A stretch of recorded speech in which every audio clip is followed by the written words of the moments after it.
Hello everybody, hope you're well and having a very good weekend. Welcome to I'mPossible Conversation, the conversation ordinary people share their stories, journey and inspire others. Tonight's guest is Jamie Keeling. He's an author and a founder of Optimize Me group and the podcast, as well as a world champion on Tae Kwon Do. So I'm going to bring Jamie now in my screen. Hello, Louise.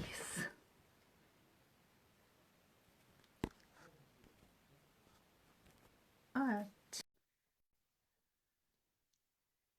So hope you're all having a wonderful weekend today.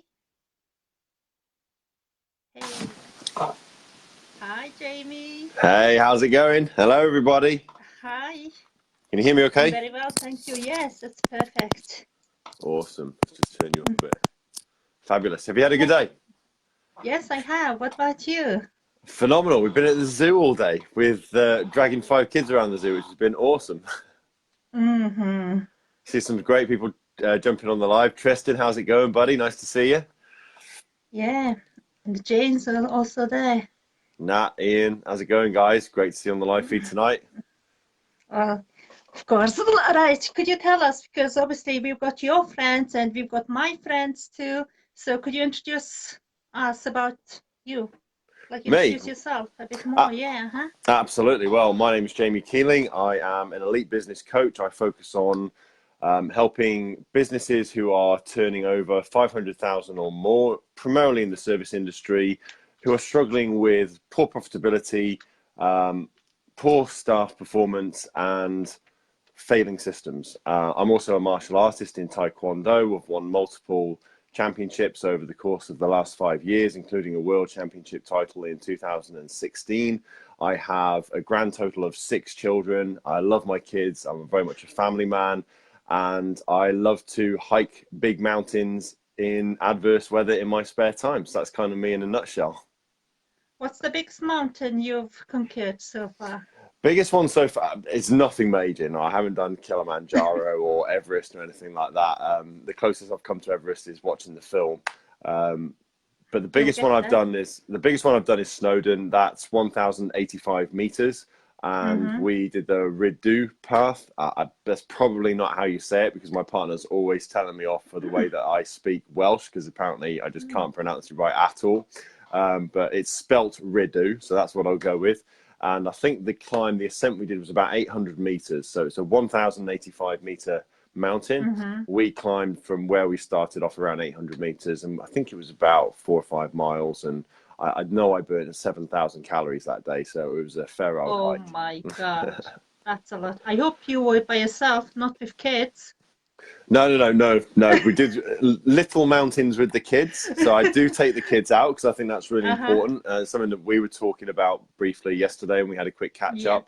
One thing that's really important to me is that I show my kids how to live the best life possible. But a key part of that is showing them that they can achieve the things that they think they can't achieve. And that's been a big part of my life over particularly the last 6 years. You know, ever since I started Tae Kwon Do, that was a really big mindset shift for me because before that point, like when I was at school, I was bullied. I wasn't beaten up every day or anything like that, but I wasn't treated nicely. People would spit in my face and call me horrible names and, a little bit of physical stuff, but nothing that immense.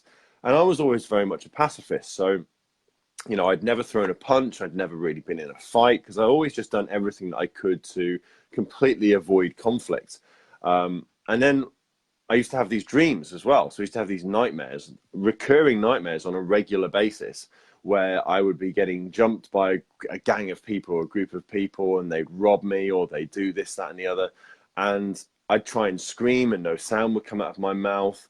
I'd try and run away. I'd try and get away and I couldn't get away. And basically would end up waking up in this cold sweat, having been beaten up or whatever the outcome of the particular nightmare was. And when I started Tae Kwon Do in 2013, that all went away. And it led me on this path of thinking, well, Like, I'd never won a gold medal in my life. This is what you have to understand. So for me to start a martial art of all things, like not just football or like something that's, yeah, sporty, but, you know, Taekwondo martial arts is like a very high risk game. Like, if you get it wrong, you get kicked in the face. So it's quite profound in that sense. So for me to go and start Taekwondo in the summer of 2013, and then within 2 months, I'd been convinced by my peers in that club to go down to Cardiff and compete in my very first competition as a martial artist. You know, How old were you? I was, let's see now, it was 6 years ago. So I would have been, I'm giving my age away here. I would have been 26 years old. So I'm 32 today. So, today? Not today, but Oh, right now I'm 32. So in November, in November I'll be another year older. But yeah, I was a very late starter. You know, I So didn't you get were into. 26, and you I was decided 26. just to take a martial art. Well, there's a funny Why story. Taekwondo? Why Yeah. Taekwondo? Could Okay, be so anything. yeah, like there's a very funny story to this, and it's ridiculous. And this just goes to show how, when you look back on life, it's kind of obvious that there is something going on in terms, you know, call it fate or destiny or whatever you like. But in 2013, I was at a crossroads in my life, and somebody posted, I don't even know who. I tell this story, but what I need to do is go back and look at my wall and find out who posted this, because I owe them a thank you. Somebody posted a Bruce Lee video to my wall, and it was the video where he's doing his 1-inch punch and he's lighting matchsticks on fire in midair with his nunchucks and all this crazy stuff that's going on. And I don't know quite what it was, but just seeing that video on that day at that time in my life inspired me to start a martial. I just like, do you know what? I've made enough excuses in my life. I've always like really loved martial arts and always thought I would be decent at it. So why don't I just cut the BS, cut the excuses, and just go and find one and do it? And even when I made this decision, when I saw this video, I was like, I have no idea what martial art I'm going to do, but I'm just going to find one. I'm just going to do it.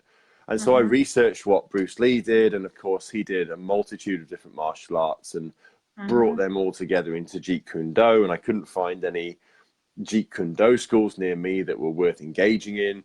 And so I started looking at Taekwondo, and I was basically just looking to find something that was as similar as possible to the stuff that Bruce Lee was doing. I remember looking at jiu-jitsu and thinking, well, no, there's no kicks and punches in that, so it doesn't look quite as fun.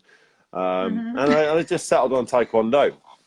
So I found this website, and this is the really crazy part, right? Because I found this website that was antiquated. It was, I mean, this was 2013, so the internet had been around for a while, but this website was just like, it was old, it was weird. It wasn't the official TAGB website or anything like that. It was just a list of all the Taekwondo, what I thought was all of the Taekwondo schools in my local area.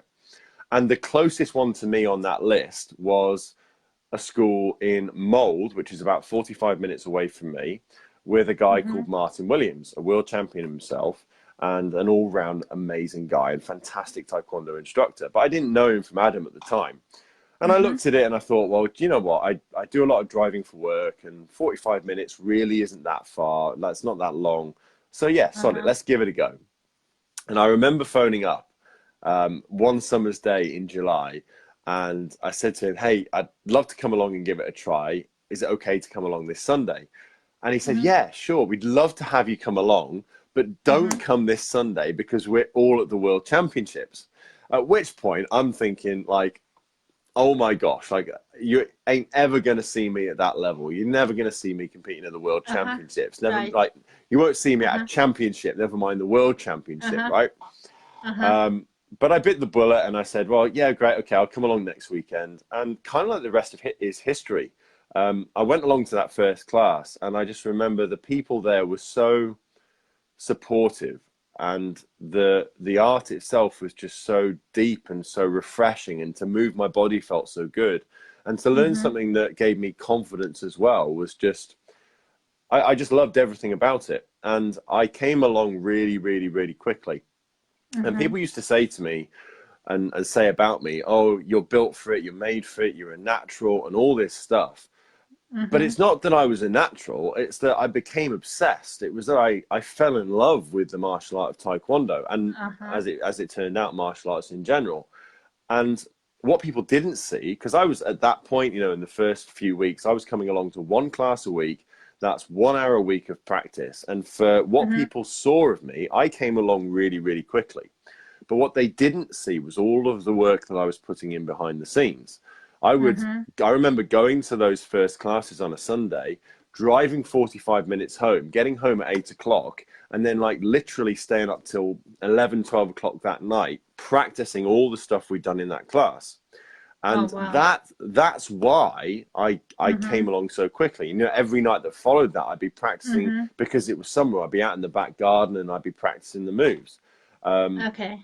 And it just goes to show that when you fall in love with something, when you become obsessed with something and you love it that much and you put the time and the effort in, that focused, concentrated practice, then you can literally achieve anything. You can achieve mastery in anything. And that for me was a really powerful lesson.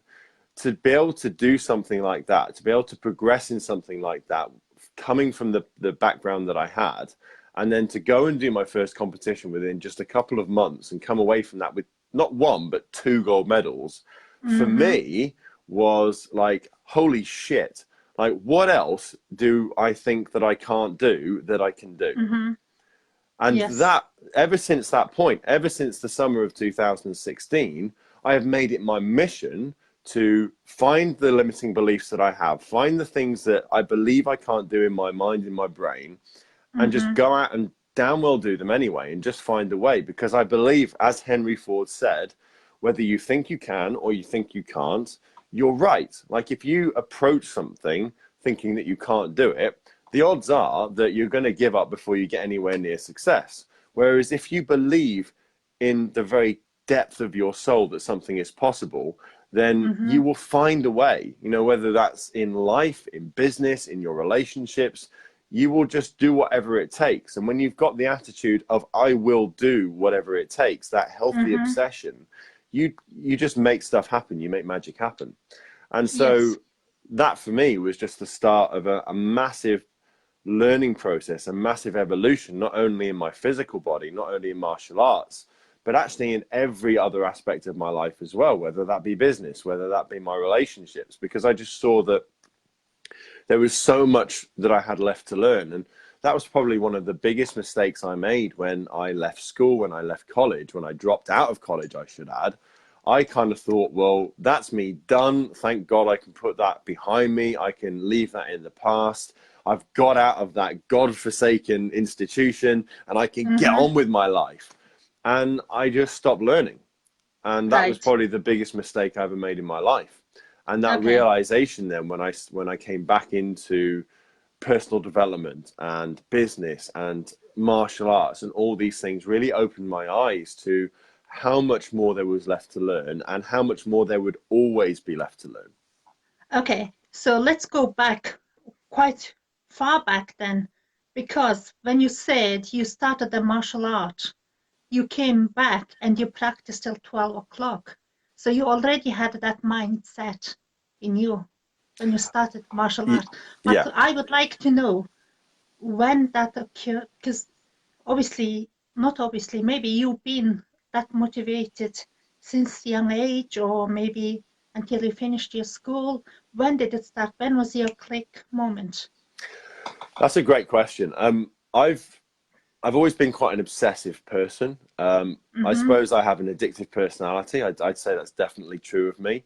Um, and I As a think that, young child, or is it as a young child? Because when you talked about yeah, school and sometimes people picking on you and even some physical, and but you were quiet, yes, I was and quiet. then Yeah, but I moved yeah, around a lot but as a child. So that's what you have to uh-huh, appreciate. Is mm-hmm, my school life was not typical of most people.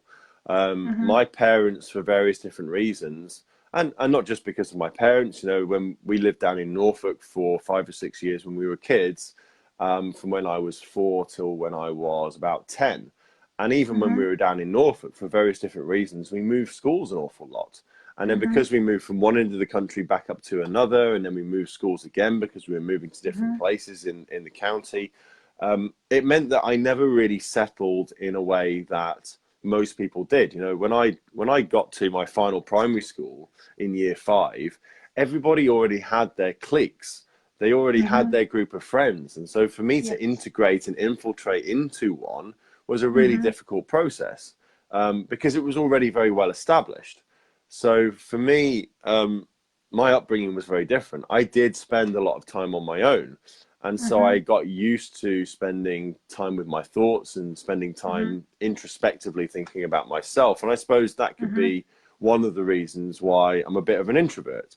You know, I've learned very much to be extroverted and to be able to come on here and do these interviews and my podcast and go out there and do my Facebook Lives and all that kind of stuff. But that's not natural for me because I've always been a very singular person. I've always been used to being on my own. But I remember even from a very young age, you know, I used to love the Secret 7 books, the famous 5 books. Yeah. I always had this yearning for adventure. I always had this yearning. I always felt, even like as far back as I can remember, I always felt like I had this purpose, this grand purpose. I felt like I had and still do feel like I have so much to offer the world, so much to add to society. And I just needed to find a way to channel that. And for me, I knew that I had this power within me, but I wasn't sure quite how I was going to channel it. And that manifested itself in various different ways as I was growing up. And one of the first that I can remember was I became really, really obsessed with Star Trek. So I was a bit of a Trekkie back in my childhood days.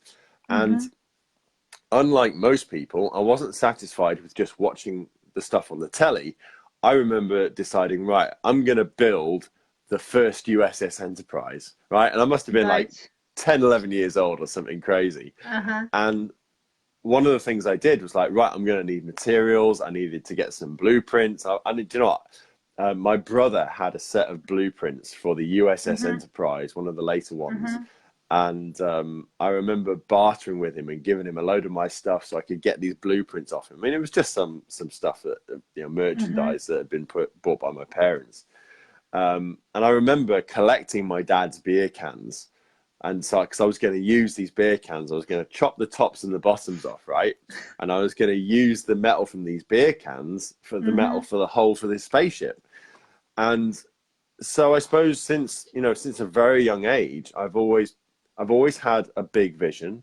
I've always had big dreams and big ambitions. And I've always been, I suppose, crazy enough to believe that I can actually pull them off. And I think that's really, really important. You know, it comes back to that point of what you believe. If you believe you can do something, it's amazing the lengths that you will go to in order to make that thing happen, in order to get the result. Thinking back, because you are parent you got 6 children, and you said your parents and you had that ambition and you want to do something since very young age. What do you think about the parents and the parents' influence for their children's future? Like, how did they, obviously they helped you to grow that mindset in a certain way. If they were always saying, no, you can't do it, you probably won't be same as now. Yes, and my parents have always been entrepreneurs. They've always been business owners. And so I think that, well, that definitely affected my mindset, because I remember them saying to me things like, you can achieve anything that you want. And, you know, it doesn't matter what you want to be when you grow up. You could be a drug dealer so long as you're happy, so long as you're not hurting anybody, so long as you're living a fulfilled and satisfying life. And I think that's quite profound. You know, were my parents perfect? No. Am I a perfect parent? No.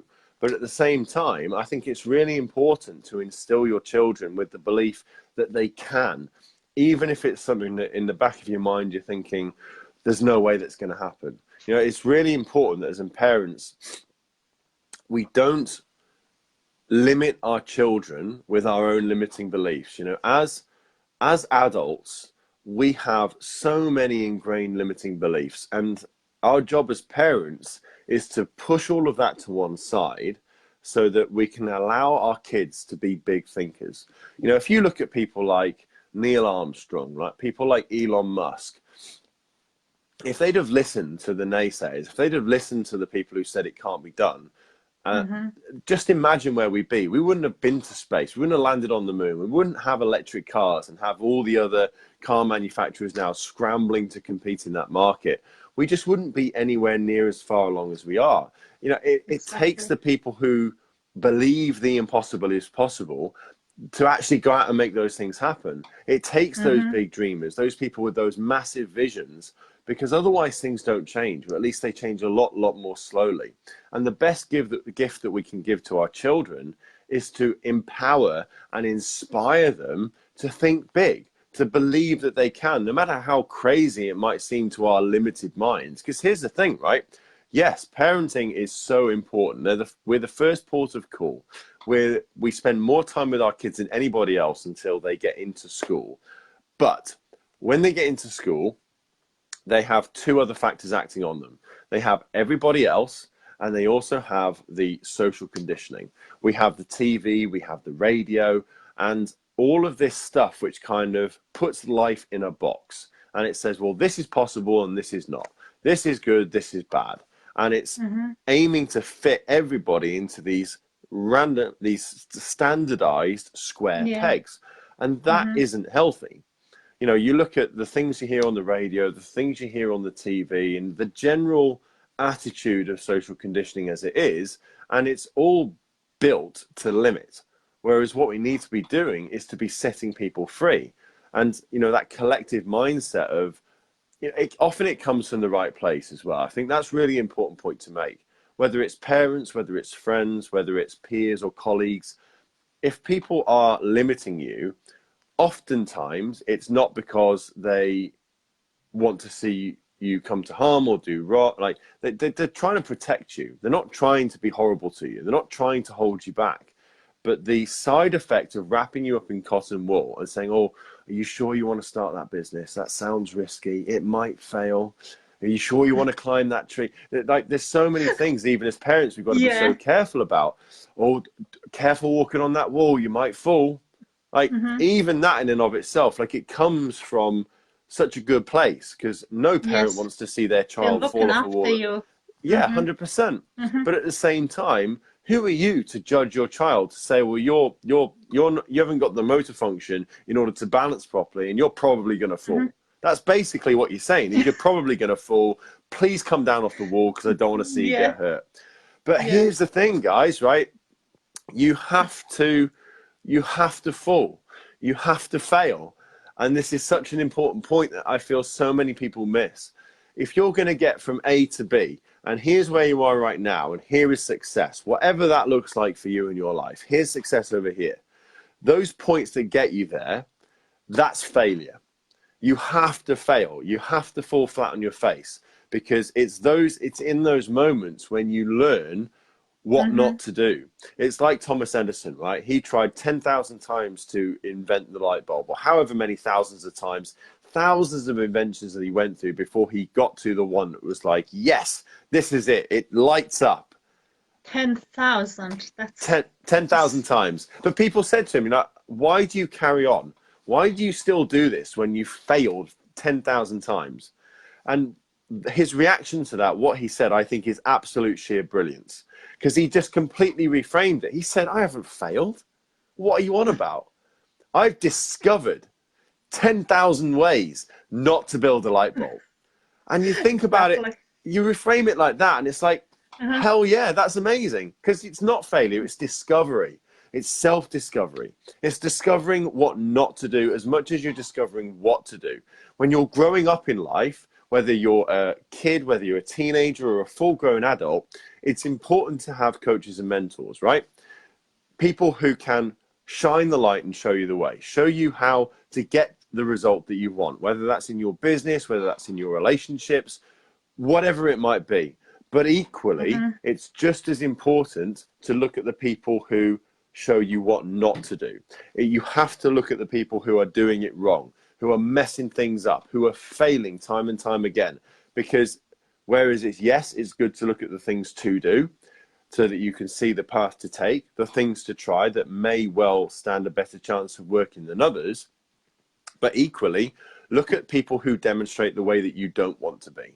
Look at people who are getting results that you don't want to get, and don't do those things. So do the No, things in every really? You say 100%. that? No, Yeah. because everyone's different.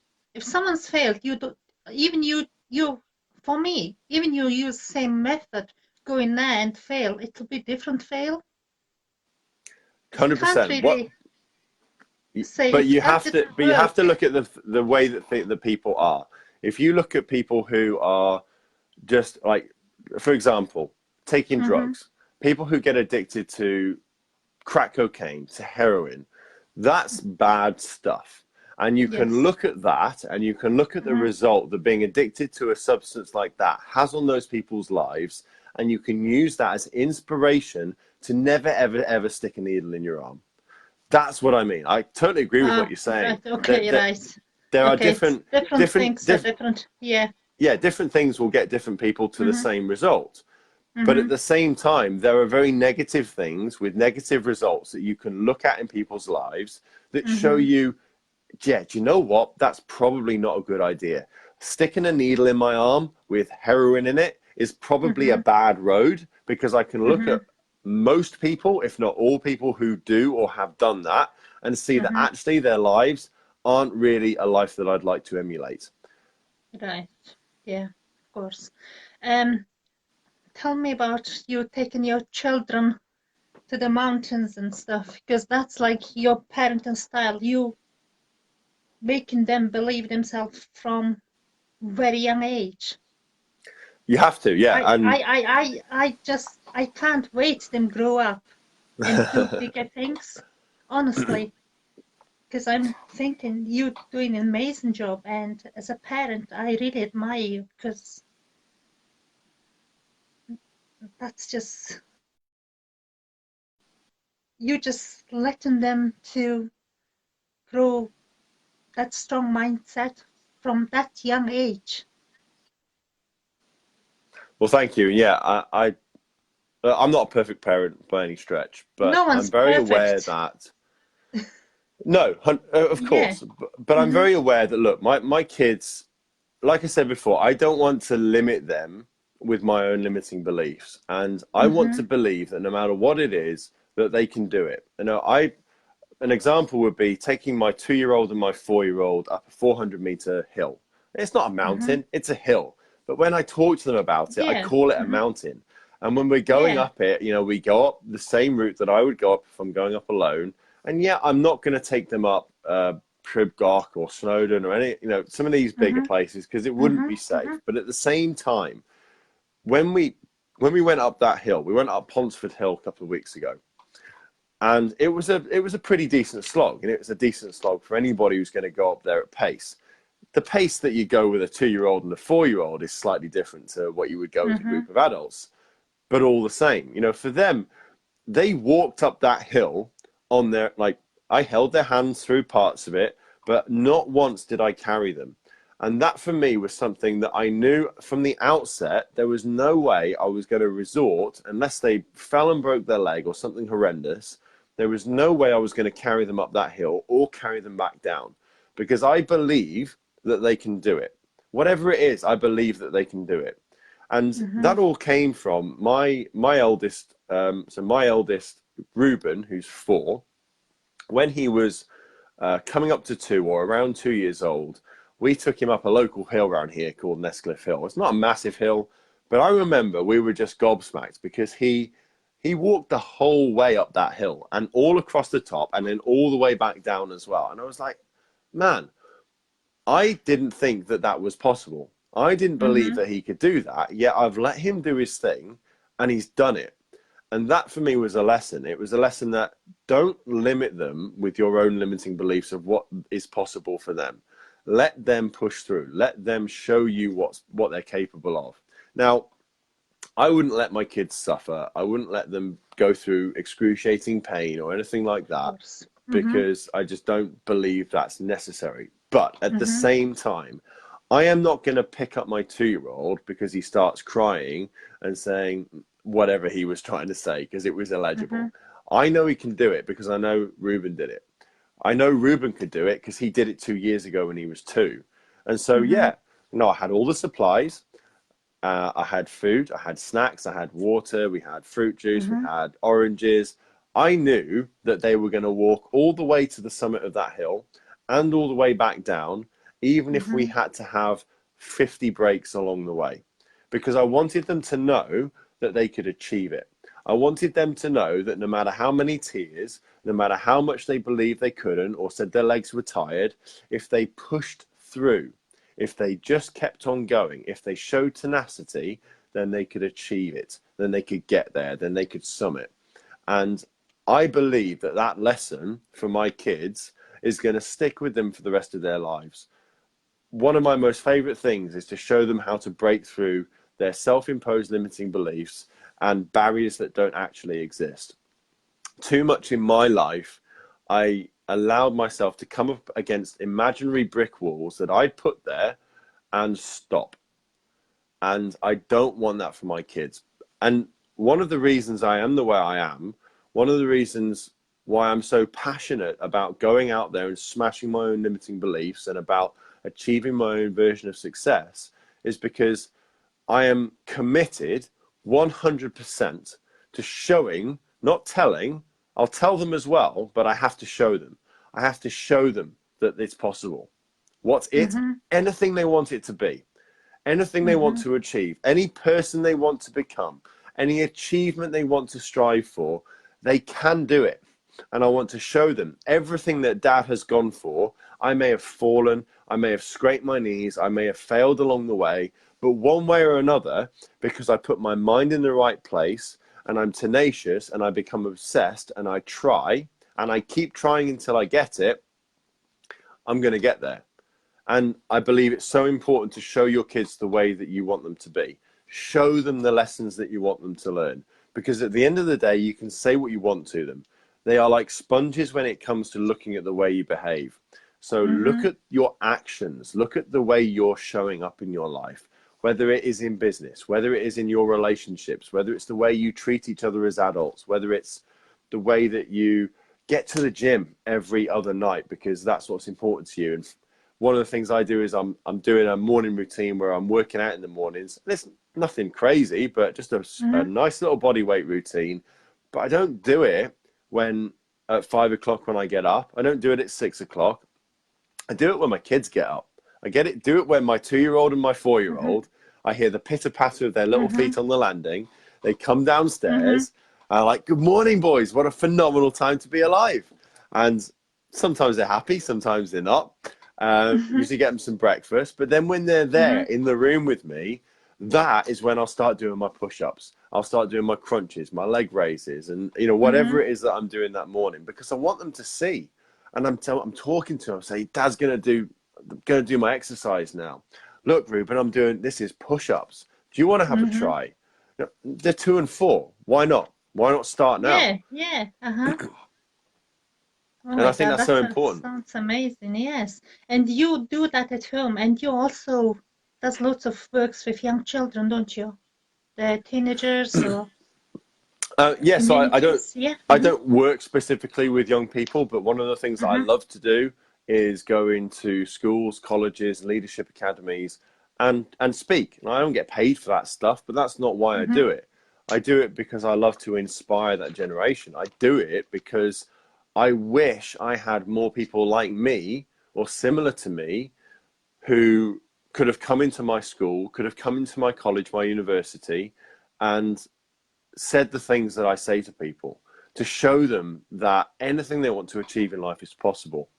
And one of the things that breaks my heart the most when I do that is to come across kids, teenagers, who think that, they ask me questions like, do you really think that anyone could be successful? And they've got this disbelief in their tonality, in their voice, in their minds. And I'm like, hell yeah. Like, if you want it bad enough, you haven't got to be come from a rich family and have all these resources and stuff behind you. Does it help? Yeah, of course it helps. Does it help if you know people? Yeah, of course it helps. So get out there and meet people. Like, if that's what you need, if you need a better network, if you need to be better connected, then go and get connected. Go out there and start speaking to people, build relationships, ask great questions, and work on yourself until you become the person that you need to be in order to achieve the results that you want to achieve. That's the key. It's not about as much who you know or how much money you have or whether you have a big business or a small business or any of these things. It's about, where are you right now? Where are you in terms of who you want to be? Because until you become the person that you need to be to get up here and to get these things, you're not going to get them. And the best example I can give of this is in my personal relationships. So for many years, I had various failed relationship after failed relationship after failed relationship. And everyone, I was like, oh, it's them. They're this, they're that, they're, you know, all the names under the sun. I had some pretty volatile relationships in my history. But when I realized that actually the common denominator across all of those relationships was me, that was when I started to look at myself.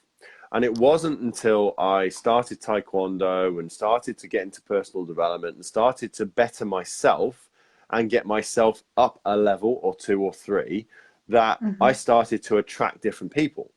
Not just my partner, but different friends, different colleagues, different business associates. Everything started to change. And it wasn't until I became the person that I needed to be that I met my soulmate and the woman I'm now with, and we had these 3 beautiful children together. And that's the plainest lesson that I can give you to demonstrate this fact is, when I worked on myself and I became a better man, the right woman was just there. You know, I spent my whole life looking for that fairy tale relationship with that person who I would fall in love with more and more every single day. And every relationship I came across, it just seemed to deteriorate and deteriorate until usually around 2 years in, I'd well overstayed my welcome and it imploded on itself with an almighty bang. But when I became the person I needed to be, I can honestly, hand on heart, say the woman I'm with right now, I wake up every day and I don't just love her the same, I love her more every single day. And like, do you know how amazing a feeling that is? To have found somebody where every day again, and like, don't get me wrong, like, we have our tough times, we have our challenges, we have our disagreements. That's part of life. But there's no one I love more than her every single day. And I love her more today than I loved her yesterday, than I loved her a year ago, than I loved her when I first met her. And to be in that position, I wouldn't be there unless I focused first on myself. So that's a really important message. If you want good things, if you want great things, if you want great relationships and great people in your life, you need to be the person that you need to be worthy of that stuff. It's not about going out there and finding it. Stop with the external focus, focus within and work on yourself first. That's amazing. That's amazing. Absolutely amazing, Jamie. So what do you think the most important thing that people should know about you? Because you've done so many things. It's just so many things. But yeah, what's the most important thing that people should know about Jamie? That's a really interesting question. What's the most important thing people should know about me? If I say I'm going to do something, I will get it done. And I have an immense belief in myself. And I believe that it is paramount and a priority to focus on yourself before you focus on others. Now that may be controversial to some people, but here's the thing, right? And I see this in mothers all the time. Jamie, yes. I think people all know about that. But a lot of people don't. A lot of people don't. Like, a lot of people think that, you know, especially mothers, they will focus on their kids before they'll focus on themselves. About you, we all know, because you are Jamie. We all know, because once you set your mind in little Google, you've been in a world championship in just 2 years' time. Within 2 years, working that hard. So anything's possible. What else? Yeah. What's the most important thing I should know about you? We should know about you that people don't know. That people don't know. Crikey. Yeah. I talk about a lot of my life, so that's the difficult one to answer. Something that people don't know. It's just we want to know Jamie as a Jamie as a person, but then obviously because you are in a public eye and you're quite open as well. But if there is anything that we should know about you. I used to want to be a rock star. Oh, really? Yeah, I used to. Well, I dropped out of college to be a rock star. Like when I was 12, 13, I spent 2 years. But so when I moved to my final primary school, I begged my best friend, who became my best friend, Jake Moore. Shout out to Jake if he's listening or watches this. I begged him for pretty much 2 years to let me join his band, and he was having none of it because they already had all the members they needed, and like I was just this young upstart, and it wasn't going to happen.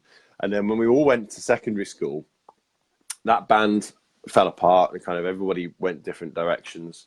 And finally, I got my chance, right? So I managed to convince him to let me sing for him.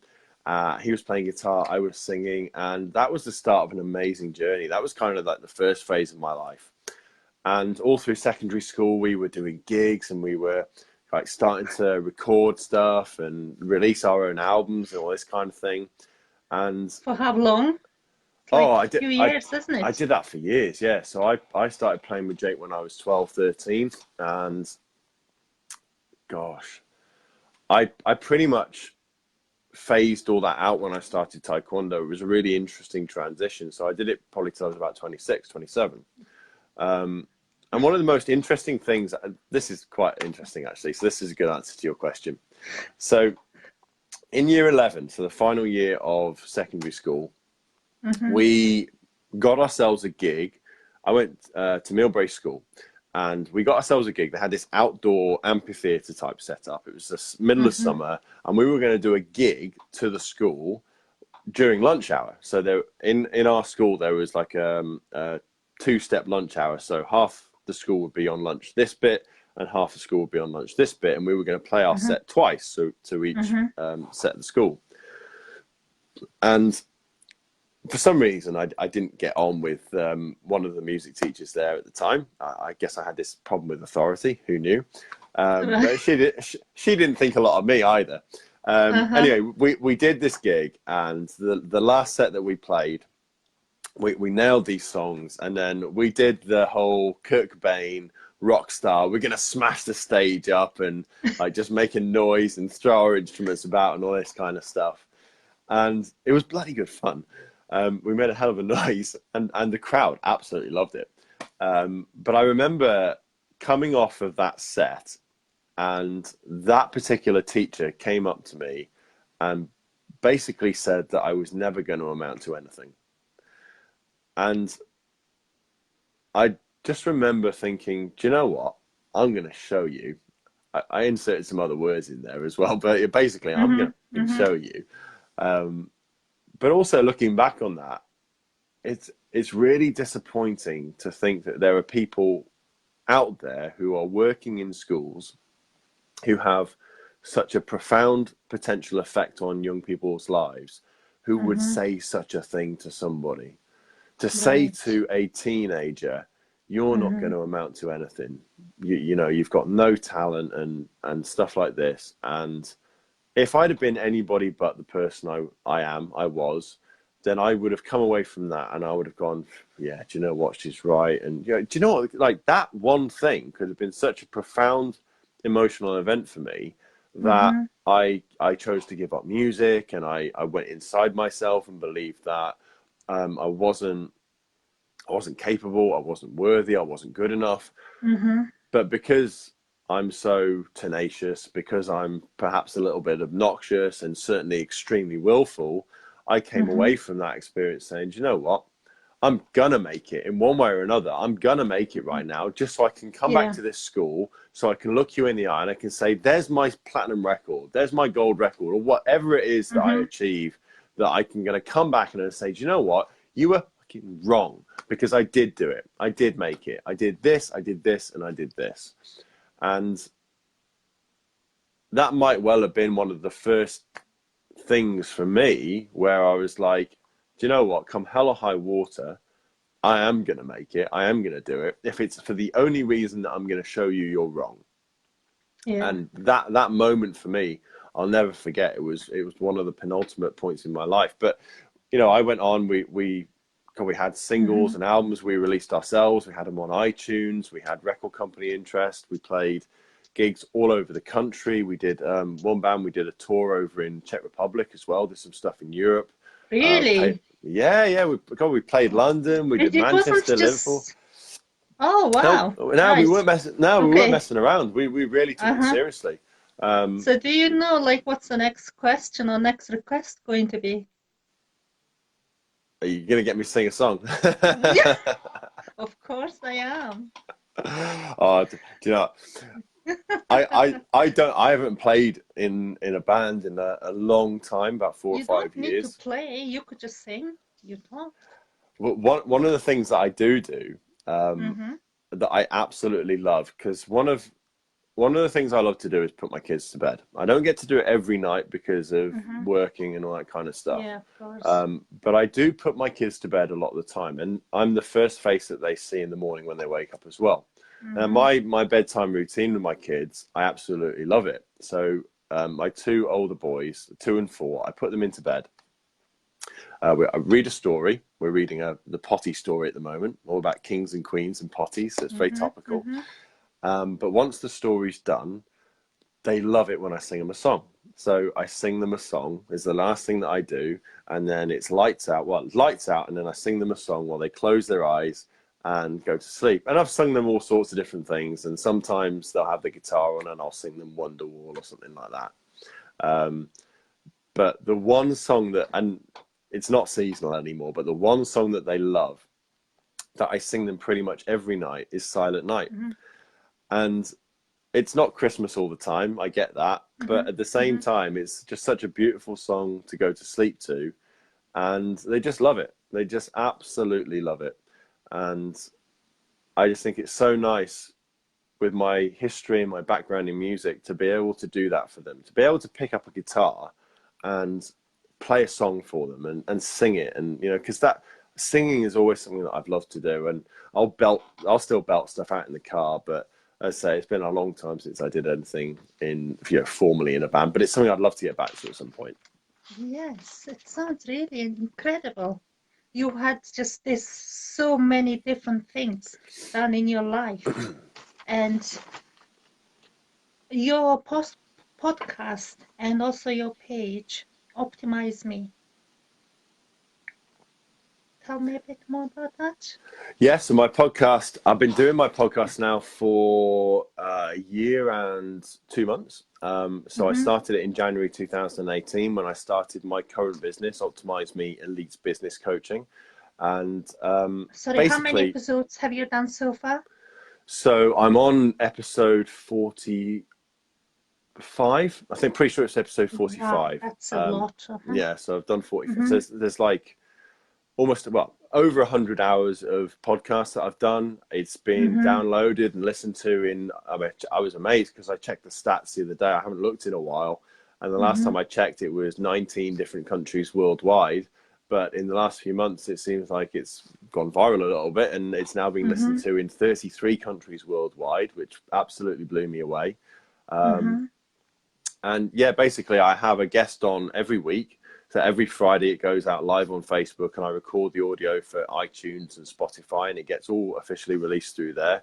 And I have experts in their fields on. So it could be experts in health. It could be experts in martial arts, world championships. I've got 3-time kickboxing world champion, Gordon Bircham. Shout out to Gordon Bircham, a phenomenal human being. He's coming on the podcast this coming Friday. So I'm going to be chatting to him about his journey, and he's got a phenomenal story, so you must tune in for that. But it's got a heavy focus on business as well. So I've had people like Matthew Elwell come on, who is an elite closer who deals with sales and closing. I've had Mr. Nick James on the podcast, who is the man in business coaching when it comes to expert businesses. Nick James is a phenomenal human being. Lisa Sons Peck, I've had Denise Mortar, just like so many.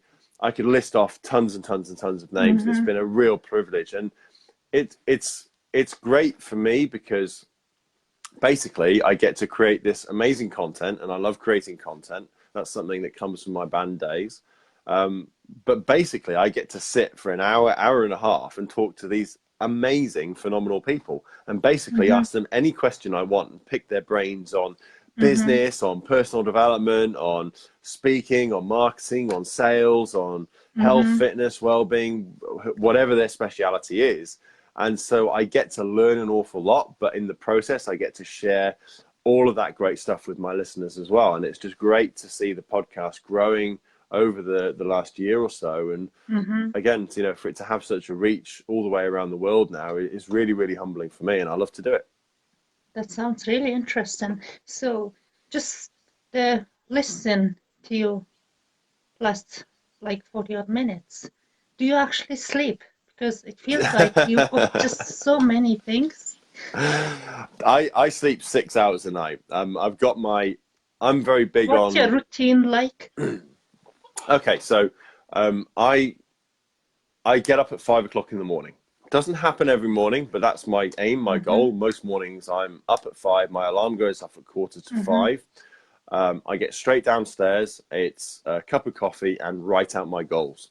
That's something that I've been doing the last couple of months that's had a massively profound effect on me. And I highly recommend it. Anybody out there who doesn't, like, people will say, oh yeah, write down your goals. And they'll write down a bunch of goals and then they'll put them in a drawer somewhere. Write your goals down every day and watch your life change. So I've been doing that. So you do your daily goals in the morning? Yes. It's your daily goals, isn't it? They're my life goals. Oh, right, okay. Yeah, so that's whatever, like, what I want to achieve in revenue for my business, how many date nights I want to have with my partner, goals for my kids, goals for my new car, new house, you know, all of this stuff, all my big thinking stuff. I'll write them down every single morning, and the way that focuses my mind then through the rest of the day is just absolutely phenomenal, to the point where I can reel off my goals. So it feels like your affirmations. You probably do similar thing every morning. Yeah, so I write. First thing is I write down my goals, because I want to focus my mind on exactly what I'm going to achieve and what I want to achieve in my life, so that I can structure my day, my week, my month accordingly. So I write down my goals. Then I will do a meditation. I'm a big fan of meditation. It's had massive benefits for me, scientifically proven. 5 minutes a day will change your life. So I meditate, then I'll do, so I'll usually do my workout when the kids get up, but then I'll crack on with my day. So I'll get on with doing my social media. So the first thing I do before I do that actually is I plan out my day. So I decide, right, what's the one thing that I'm going to focus on today? And then what are the 3 things that I need to do in order to achieve that number 1 focus? And then I'll look at, who do I need to connect with? Who do I need to speak to in order to achieve all of those things? Then I'll plan out my day by the hour, or rather by the half hour. So I'll start at 5 o'clock in the morning, and I'll write down everything I'm going to do in the order I'm going to do it throughout the day, right up till 10 o'clock at night. And that, again, for me, has had a massively profound effect on my productivity, and it makes sure that, like, life takes over. Like, that's the same for me as it is for everybody else. You get phone calls, you get distractions and things that come in that try and distract you away from what you should really be doing. But by planning the day out in this way, even when those distractions come in, I stay focused on what's truly important. And it's a case of asking yourself every single day, what's the one thing that I need to get done today that's really going to move the needle the most in my life to get me to where I want to go? And not enough people take the time to ask themselves that question and then plan out and carve out their day in such a way that pretty much guarantees they're going to focus on the things that they need to focus on to get them that result. So I do that every single day. And then once I've done that, it's as easy as I just crack on and get it done. I look at my day hour by hour, half hour by half hour, and I just start ticking boxes and I just start getting that stuff done. Now, does it always go to plan? Absolutely not. Do I always get all that stuff done? Hell no. But I'm telling you now, I get so much more done and so much more of the right things done because I do this. So that's something I do every single day. 7 o'clock is usually, not always, sometimes they're up at 4, 5 or 6, but usually 7 o'clock is when my two oldest kids get up. So at that point it's family time, and I have in my Google calendar is a multicolored dream. It's like an artist board. But 7 till 9 every day, I've got blocked out 2 hours of family time. One of my goals that I write down every single day is to spend at least 2 hours of quality focused time with my kids, with my family, every single day. That's one of the things that's super, super important to me. So that gets blocked out of my diary. Then come 9 o'clock, I mean, sometimes that shifts and changes if I'm seeing coaching clients or going to visit a business or whatever I might be doing. But when I'm at home, that 2 hours is sacred for me. There's no distractions, no disturbances. That's all about my kids. Then at 9 o'clock, I crack on with my day. That could be, as I say, going and spending a full day with a business coaching client. It could be having a digital virtual coaching call. It could be doing sales, could be doing prospecting. It could be doing a whole host of different things. But as I said, I've always planned that out beforehand. And then at the end of the day, again, 6 o'clock is my cutoff. I then spend a good focused hour with my kids. And then I'll, as I say, if I'm home, I'll put them to bed around 7, 7:30. And then it's back downstairs and I'll either do a little bit more work or I'll sit and watch a film and spend some quality time with my partner.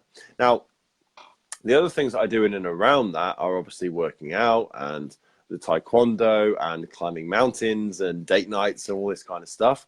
So I like to do date night at least once a week if I can, because I think that's really, really important for a healthy relationship. Just, you know, even if it's just at home, just to set a date where, do you know what? Tonight, I'm going to sort out the food. You don't have to worry about anything. Make sure you're wearing something nice at 7 o'clock because I've got a bottle of champagne or some Prosecco or whatever it might be that we're drinking that night. And tonight's about you and me. And I think that's really, if you want a healthy relationship, you need to be doing date night at least once a week. One of the other things I do, and one of my other goals, is to spend one whole day every single week purely dedicated to my health, well-being, and self-improvement. So every Monday is my biz dev day, I like to call it, but it's really my personal development day. So I drop my son, so I get up and work first thing in the morning as every other day. But when I drop my son at nursery at 9 o'clock in the morning, I then go straight to the gym. I'll spend a good 2 hours in the gym doing gym, have a swim, I get in the saunas. I like to do the saunas 2 to 3 times a week as well, because the health benefits from that are absolutely massive. If you're not into saunas, look up the health benefits of getting in the sauna 2 to 3 times a week. It will blow your mind. Scientific studies have shown that if you get in the gym, if you get in the sauna rather, 2 to 3 times a week for 30 minutes a hit, I usually split it into 2 15-minute sessions, but it's all the same. It reduces all-cause mortality by 24%. That, for me, is a number that I cannot ignore. So that's why I schedule that in at least a couple of times a week. I get to the gym, do the swim sauna, and then I'll literally go and sit in the restaurant upstairs, and I'll spend the next 3 or 4 hours purely working on my business. Now, there's a reason why I do that on a Monday and not any other day in the week, because every other day in the week, then, the closer you get to the end of the week, the more and more things start to stack up. And it's more and more likely then that the biz dev and the personal development stuff is going to get pushed to one side because I've got this to do, I've got that deadline to hit, I've got this person to see. Monday, I've got none of that. It's the start of the week. It's a fresh, brand new day. That day's for me every single week.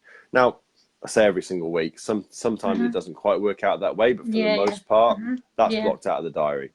One of the other core things that I do that I've started to do recently is on a Friday, after I've dropped off my son at nursery, I have scheduled in 45 minutes of thinking time. And that really is exactly what it says on the tin. So I'll go to a place quite local to me, near to my son's nursery, called Landerman at Rock. And I'll just go walking on my own, and I'll have some questions that are pre-formed in my mind. And it's really just some time. Reflection time. Yeah. Yeah. Just time to think, well, you know, how am I doing? Am I moving closer to my goals? Are my goals what I want them to be? And, you know, just ask yourself some really high quality questions that you can just take some time to think over. And there might not be any answers that come out of that. There might not be any actions that come out of that. But I think it's really, really valuable, really, really important to take time out of your busy life, out of your busy schedule. And whether you're a business owner or not, we all have busy lives. And even if you've got a job these days, nothing's 9 to 5. You might be in the office 9 to 5, but your emails are pinging off all, you know, every other hour, and people calling in. Your boss wants this done. You need time to switch off, especially if you've got a family at home. So it's really, really important to schedule that time out. And then the weekends, generally speaking, are pretty much dedicated to family time. So that's my crazy schedule. Oh, wow. That's really, really busy. And yes, totally understand it. And I can't believe it's been already an hour. Well, time flies when you're having fun, right? I know. It's just, I was just like, oh. And my last question, who's your, if you could bring anyone in your podcast, who would that be? That's a great question.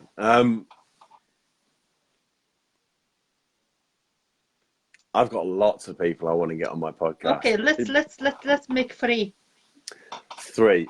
We can't do 100, can we? No, I've definitely got over 100. I'd love to have Grant Cardone on the podcast, because I've got a lot of admiration. Admiration for him. He's tagged. Yeah. Tag it, Grant, my friend. If you're looking for some extra exposure in the UK, I'm your man. Come on the podcast. Grant Cardone.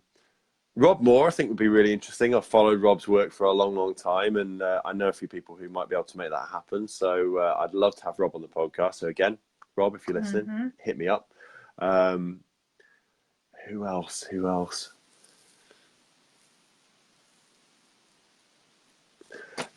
Joe Rogan. Joe Rogan, the Joe Rogan Experience. He was the first podcast I ever listened to, and probably still my favorite podcaster of all time. The man is an absolute legend. He's a color commentator for the UFC. He's one of the co-founders of On It. He is like a legendary podcaster with the Joe Rogan Experience. I would absolutely flipping I'd love to have him on my podcast, but I'd also it's always been one of my dreams to be invited on his. So yeah, they're probably my top 3. It's so hard to choose. Like that'll probably change in 5 minutes, but yeah, they're 3 that come to mind straight away. But I have to say, Jamie. Yes. Have you tried to approach any of them? No, I haven't. I've just been so busy. I need a PA. I need a VA. It's about being. It's not about being lack of resources, isn't it? Yeah, just time. Do you know what though? What I was going to say is, time. I'm so blessed for I'm booked up with guests on the podcast for a good couple of months in advance. So I'm not struggling finding people to come on. And one of the things I love about, like, I can think about big names and famous people I'd love to have on the show, and that'll happen and that'll be great. But I actually really love having people on who are not necessarily so well known, but damn, they're inspiring. They've got some amazing stories, and it's a real privilege to be able to have people like that on the show and give them the limelight that they deserve. Give them a chance and an audience where they can tell their story and share their insights and share their knowledge and add value to people. Like, people with big names and celebrities in the business world or whatever world they might be in is great.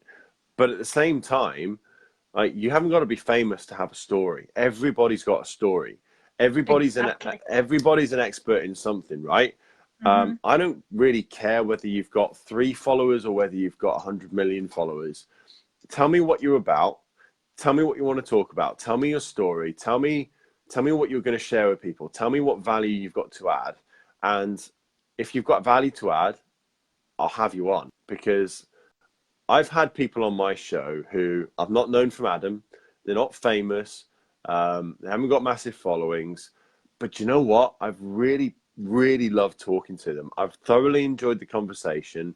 And the stuff that they've shared has been absolutely mind-blowing. The value they've added has been phenomenal. You know, easily as good as a podcast with Rob Moore or Grant Cardone could be. They're just not Mm-hmm. quite as famous. So I'm really lucky that all the people I've had on the show have just been world-class human beings, and it doesn't, like, there's no short, like the people I've got coming on the show over the next couple of weeks: Gordon Bircham, Danny Webster and Darren Galvin, the CEOs and co-founders of Expert Apps.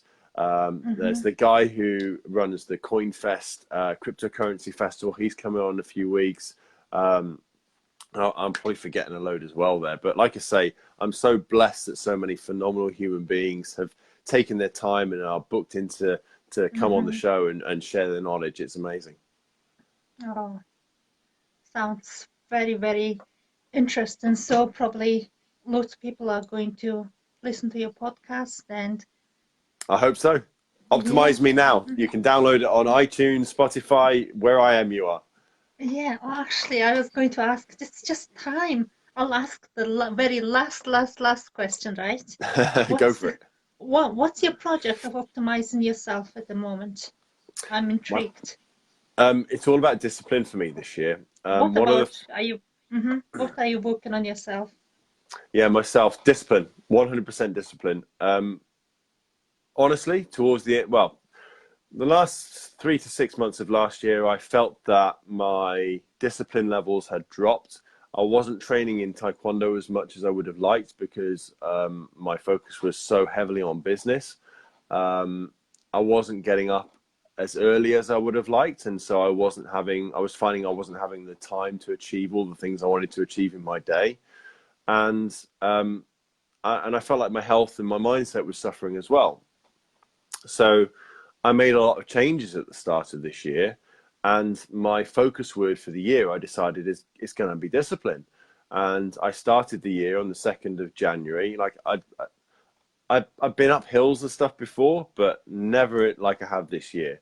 2nd of January, my brother from another mother, Kevin Benison, shout out to you, my friend. You are a phenomenal human being. He put this group together and invited a bunch of us up Snowdon. And that was the first big major hike I've ever done. And ever since then, I've absolutely fallen in love with it. And I decided I was going to start getting up at 5 o'clock in the morning, not 6, not 5:45, not 6:30, 5 o'clock in the morning. Because if you're going to do it and, do it right. Kevin Mm-hmm. Benison has just popped on. That couldn't have been better timing. Kevin, my brother from another mother, how are you? So I hope you're having a fantastic evening. I'm just talking about you, mate.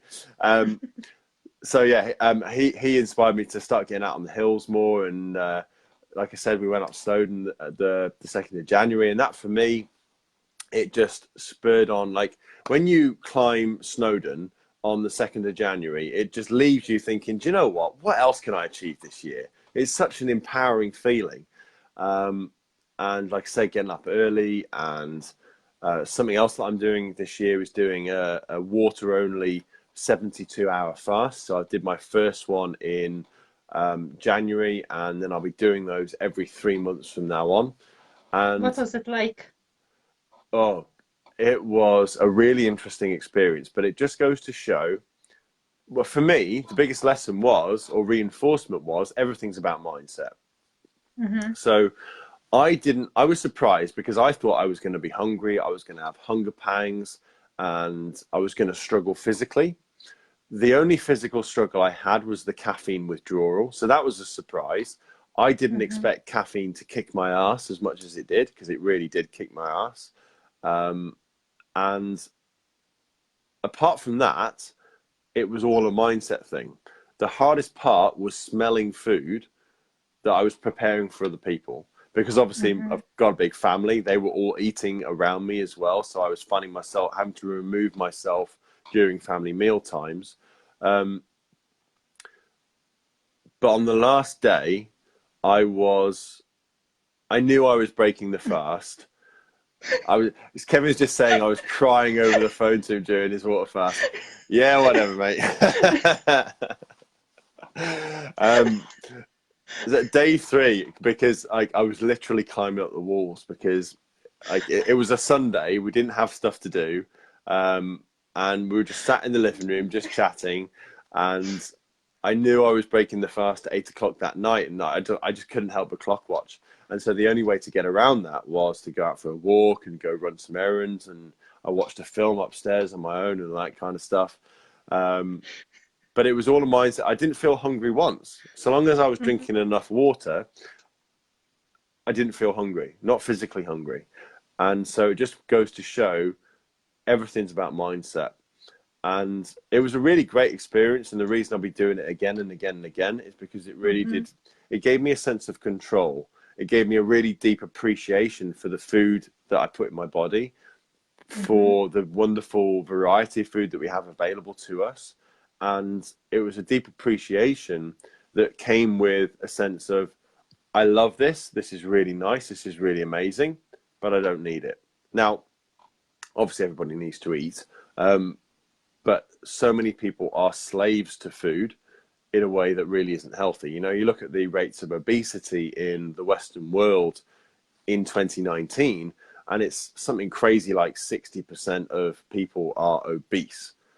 That's a crazy statistic. Like that's too much food. That's an unhealthy amount of food.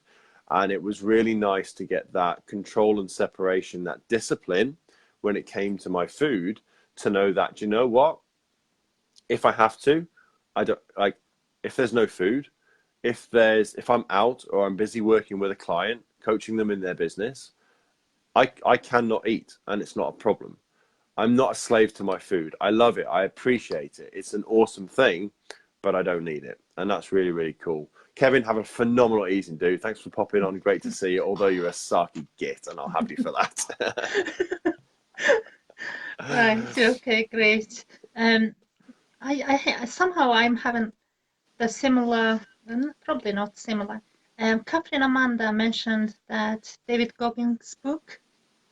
David Goggins is awesome. Yeah. You Can't Hurt Me. And he's just so determined, isn't he? Yeah, there's so many people. Have you read that book? And I've not read his book. No, Oh, you have a look. Yeah, there's a few people like The Rock. The Rock is a phenomenal guy. He's a really inspirational guy. There's Jocko Willink as well as another guy to check out if you like that kind of stuff.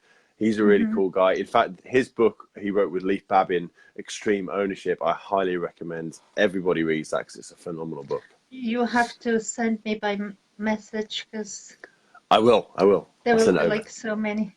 Okay, right. Thank you guys all watching, and thank you very much, Jamie. I could just speak to you like hours and hours, but it's just been, yeah, like it's been quite long. It's been a pleasure. So, thank you so much for having me on. It's been a real pleasure. Thank you very much. Yeah. And thank you all other guys watching. And if you would like to come and share your story, just anyone's welcome. Like anyone. We'll talk about anything. As a human, you are inspiration. So thank you very much. And I'll catch up with you all tomorrow. I haven't spoken to Will yet, but Will Poston's supposed to be in tomorrow's I'mPossible conversation. Fantastic. So, see you all later. Bye-bye. Thank you, guys. Thank you, Jamie. Come and connect. Take care now. Bye-bye. Bye.